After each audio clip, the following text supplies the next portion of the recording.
And so I did actually land myself a clerkship with an attorney in Cleveland. He was awesome, Mitch Alperin. He like almost made me want to go into law. He almost made me want to be a lawyer.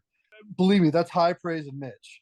I really never wanted to be an attorney. We can go into that whole backstory, but I never really wanted to be an attorney, and this is really the closest I came. I really enjoyed working for him. It was this great mix of first of all him throwing me deep into cases. There was no real hand holding, and I was doing all the research. I was writing briefs. I was doing real work, and that was awesome. That was a great feeling, and I learned absolutely the most I ever learned in law school from Mitch. The other nice thing about it was I saw the more nuanced and probably less glamorous parts about being an attorney, including billing your clients, managing, let's say, annoying clients.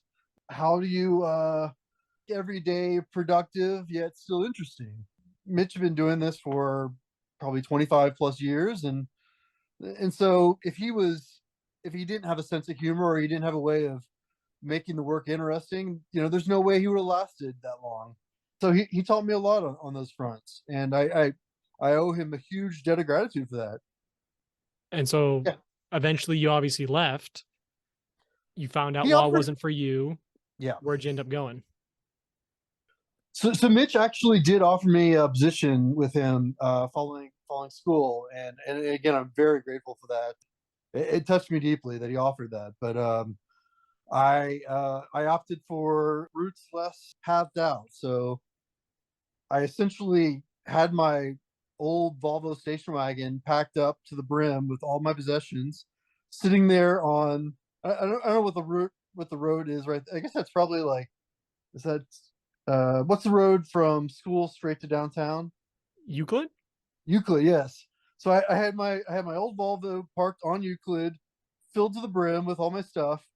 I said goodbye to my parents and my grandmother, and I hopped in and I drove to Los Angeles. So that was graduation day. Um, Good for you. yes, and and also just a brief aside, I think I was up till like 5 or 6 in the morning partying with one of my business school friends the night before too. So I definitely was in good spirits when I left on my journey.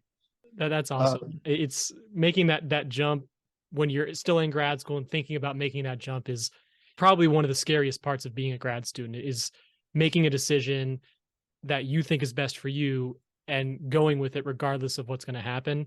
I think the fact that you chose to take that leap in the way that you did, I think is pretty awesome that you were able to do that. And so why don't you tell us, what was that experience like? You moved to Los Angeles and what's going on there? in Los Angeles, I had my sister. She had moved out there to become an actress. Didn't work out for her, but long story short, she did find a regular position, and so she had a steady paycheck. She had an apartment with her girlfriend at the time, and another girl. They didn't have room enough for me, but they had room on their roof.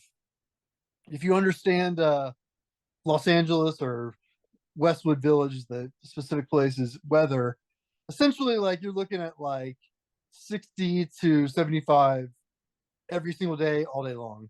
Yep. Uh, I and went. so, I was there for undergrad. I lived in Westwood for about 2 years for undergrad. oh, nice, nice. We were right by Pomodoro's, if you're familiar with that Italian restaurant. Yes, Uh, yes. all It's right, good. It's a good place to be living on the roof of. Not many places you can do that all year round. absolutely. And it sounds bad on purpose because I'm a storyteller, so I'm trying to make it sound bad. But it was actually amazing. I would go to bed every night with the stars, and I would wake every night with hummingbirds floating around on top of my head. So that's actually the best part of this whole situation. So I was there on the roof, and I did decide to take the bar because so many people in my immediate circle of people that had no idea what they're talking about told me to do that, and so I did. I signed up for the Barbary or whatever the standard course is, and began biking. It was like I think I biked like 5 miles from Aaron's place over to the Barbary Center every day to do my lessons, and afterwards I would go and study a bit and then explore LA a little bit.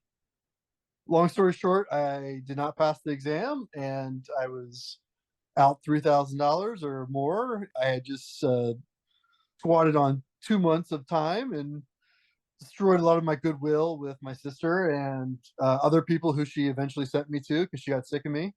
I think I must have couch surfed on like four different couches before I finally landed in an actual apartment of my own.